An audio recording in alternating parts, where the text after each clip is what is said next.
Hey guys, welcome back to my channel. I'm really excited for today's video. We're going to be talking about makeup products I'm glad I did not buy.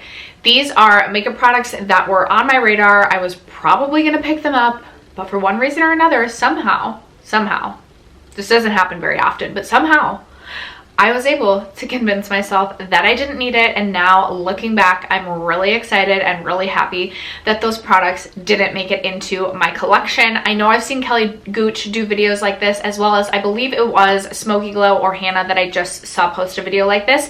So I will have their videos linked down below in case you guys are interested in checking out more content like this. And I would also love to hear in the comments what makeup releases you decided to skip, and now looking back, you're really proud of yourself or you're really glad that you decided to skip on. Other than that, if you're interested in seeing the 12 product that I'm really excited that I decided to skip, stay tuned. First, if you have yet to subscribe to my channel and you love project painting content, chit-chatting about makeup, or palette content in general, I would love if you would join. And other than that, let's just get into the video. Okay, so I'm gonna scoot over just a hair so that I can post pictures of these products right here. And if you see me looking down, I'm just looking down at my phone. Okay, so up first, I have the Fenty Beauty Holiday Highlighters. And the reason that I am happy that I didn't end up picking up these highlighters is because I did pick up one of the Fenty Beauty Holiday sets that came with a mini of the highlighter, and I'm not sure if it's either of these two. But it is so glittery. And this also leads me to also be happy that I never picked up the original Diamond Bomb, which I had like gone back and forth on so many times. It was so glittery, just something that I just would not like on my cheeks at all. I've ended up using that highlighter like on my shoulders or on my chest if I'm wearing like a lower top or something where you can like see when I'm highlighting, just to add like a little extra something and to get some use out of the highlighter. But on my cheeks, I just wouldn't like this, so this would have been a complete waste of money for me because I know I would never have put the actual highlighter on my cheeks, so what's the point of having it? Because to be honest with you, I don't really care about highlighting my body. I just do it if I have a product that I'm trying to use and don't have another use for it. So I'm very happy that I decided to skip on these. Next is another highlighter, and I have been so close to purchasing this highlighter so many times, and it is the Natasha Denona I Need a Nude highlight. I almost picked this up during the Sephora VIB sale. I almost purchased it the day that it released, but the reason I didn't end up getting this, and this is a good thing, so I was trying to like lower my total, get some things out of my cart for my Sephora VIB sale, and I can't remember what it was coming down to, but this was one of the last products that I ended up taking out of my cart. And I was reading reviews on it, and I was reading that some people were saying it was a little bit darker than they had anticipated, and I was like, well, I am going to be like rubbing off my self tan, and I have so many highlighters in my collection right now that this may end up actually being too dark on my very fair skin in the wintertime. So I ended up not picking it up, and honestly, I just don't regret it. It's not like I don't think that this is probably a very beautiful highlighter, and I probably would have been really happy with this, especially in the summertime when I was self-tanning, etc. But it's just not a product that I feel like I am missing in my collection now, that I'm thinking about, and that I'm like, oh, I regret not buying that. I'm actually really happy that I didn't end up buying it. So I would love to know if you guys picked this highlighter up and what your thoughts are. But I think I'm going to be able to continue to say no to this. I still am interested in picking up the Super Glow highlight from Natasha Denona that released like years ago, but we'll hold off on that for a while as well. Speaking of Natasha Denona, I'm also really happy that I didn't end up picking up the mini Sandstone Palette. When I first saw this launch, I was like, I have that almost like collectionist mentality. Even though I don't have all of the mini palettes, I don't have the mini Lila or the mini Sunrise, which I heard the quality on those weren't great. So I have that collectionist sort of mentality though, and I was like, okay, well, I've picked up like 5 of the last releases of the Natasha Denona minis, so like clearly I need this palette. but I've actually heard a lot of people say that they haven't been that impressed with this palette, and honestly the color story in this one just really doesn't speak to me. I feel like the two mattes I just don't love, and the only two shimmers that I feel like I would get use out of from this one would be the like aquamarine blue and the lighter champagne shade, which the lighter champagne shade I'm sure I have a million times over, and this might be the shade that I've heard people say is more like a topper too, so it's just not that pigmented. And even though it's only $25, I just feel like I wouldn't have gotten any use out of this mini palette, and I'm really happy I decided to skip this one. A release from Colourpop. There's so many releases from Colourpop that can you ever be too mad that you skipped a release? Although I feel like their stuff goes out of stock so often, and you never know if it's going to come back or not, that if you do miss one that you do regret, it is like, it's a regret because it's probably like not coming back or it won't be back for a while. But when I saw the Sandstone palette release, or the Sandstone collection, I was really excited about this one, and I think it's just because I saw the pops of green in the palette and I was like, oh my gosh, like yes, I definitely want this. But if you look closer at the palette, like it looks like there's only 4 true mattes in there, and there are so many shades in this eyeshadow palette that appear to be matte with like a glitter running through it, and I just never reach for shades like those. This is also a 18 pan eyeshadow palette, which is just more eyeshadow than I feel like I typically like in my eyeshadow palettes. I would say like 12 is like my sweet spot. Under that is like even better. I love a good curated mini palette. So I really feel like this really would not have served any purpose in my eyeshadow palette collection, and probably would have gotten decluttered relatively quickly. So I'm really glad I did not spend my money on this one. Another eyeshadow palette. This one is from Nars, and even still looking at this, I'm like, oh my gosh, like the color story in this looks so pretty and like something I would use all the time. So this is the Nars Climax Extreme. It was part of their Climax Extreme. It was their Climax Extreme limited edition palette, and I feel like with Nars, pretty much almost everything that releases appears to be limited edition, especially their eyeshadow palettes or their like face palettes in general. Usually I'm not one to care if something really is limited edition. If it's limited edition and I want it and I like it and I feel like I'm going to get use out of it, I'm gonna buy it.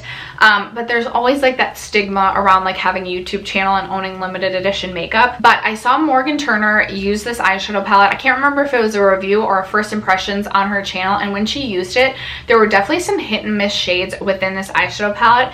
And I don't have the price pulled up right here, but I want to say usually Nars palettes are about $59, so you're paying a pretty penny for that palette. And if I'm paying that much for an eyeshadow palette, I would really love if every single shade would work for me. There's that black glittery shade at the bottom that I know I wouldn't get much use out of, and when I really look at this eyeshadow palette and look at every single shade, realistically I probably wouldn't end up using this palette all that much. So while initially I was really excited about it, I think it's just a couple of those purples in there that really got me. Really digging into the palette, I definitely don't think I would have gotten much use out of it, so I'm very happy that I decided to skip this one. Next up I have a skincare product, and this comes from Glow Recipe, and this released after I did my like brand review on Glow Recipe, where I reviewed every single product from Glow Recipe. I've tried everything from Glow Recipe, and I thought about just purchasing this the day that it launched, because I was like, oh, it's from Glow Recipe. I've tried literally everything else from their line. I need to try this as well. But I actually ended up getting a little sample of this, and I was not a huge fan of the sample. I feel like hyaluronic acid serum is not necessarily something you need in your skincare collection, and if you do want a hyaluronic acid in your skincare routine, you can just buy the ordinary one for like $5 or $6, and it's just as good, if not better, than any other serum that you're paying $54 for. So really glad that I didn't spend $54 on this, because I feel like it wouldn't have done anything super impressive for me or my skincare routine. I really love the ordinary hyaluronic acid serum. That's something that I'll continue to have in my collection, and therefore I don't need any other hyaluronic serum. And I'm really glad that I didn't buy the one from Glow Recipe. Next up is one that, even still looking at this, I'm like, okay, this is really pretty, and there's that part of me that still is like, ugh, I kind of want this, But I am glad that I didn't buy it because I don't feel like I would get enough use out of it to justify the price, which it's $36. It's a Juvia's Place palette. It's the haul of 3. And honestly, like, that's a great price for this eyeshadow palette because you are getting 20 different shades in this palette. But looking at this palette, I just don't feel like day to day I would have gotten enough use out of this palette. I rarely reach for my Juvia's Magic palette, even though I love some of the shimmers in that, but it's just not a daily, like, you know how a car can be a daily driver? It's just not like a daily driver of a palette for me, meaning I would only bust it out for special occasions. And I feel like the same thing would have happened with this palette. That hot neon coral shade, like, that is like where my eyes go to. And then some of the like blues and purples look super pretty. I've seen people do incredible looks with this palette. I just don't feel like it would have been right for me and my eyeshadow palette collection. Therefore, I am glad that I didn't buy this because I don't feel like I would have gotten enough use out of it. And then speaking of another eyeshadow palette that I'm glad I didn't add to my collection, it's actually from Huda Beauty, which you guys know I love Huda Beauty, but the first Obsessions collection I have completely skipped in her line is the Pastel eyeshadow palette collection. And honestly, I'm really just talking about the Pastel collection in general because I could have seen myself really buying any of the 3 that she has to offer. They're $29. I personally don't think that's a bad price for the Huda palettes. However, the last Huda Obsessions palettes I bought from her Haze collection just were not that impressive to me, and I feel like I didn't see that many rave reviews of the Pastel collection in general. I also just feel like sometimes with Huda shadows you do have to do a lot of building, so with pastel shades specifically, I just feel like the color payoff wouldn't have been great. I feel like this is something that just I would have used 1 or 2 times and then it would have gotten pushed to the side, and I would only really reach for it when I felt obligated because I hadn't reached for it in a while. So I am really happy, even though a part of me does feel like a little bit of a completionist with Huda Beauty. Like, I feel like I have to have at least 1 Obsessions palette from every release. There is still that part of me that's like, oh, I don't have any from the Pastel line. But again, in the end, I know this wouldn't be right for me and my personal palette collection. I have such a big palette collection. I wouldn't get use out of this.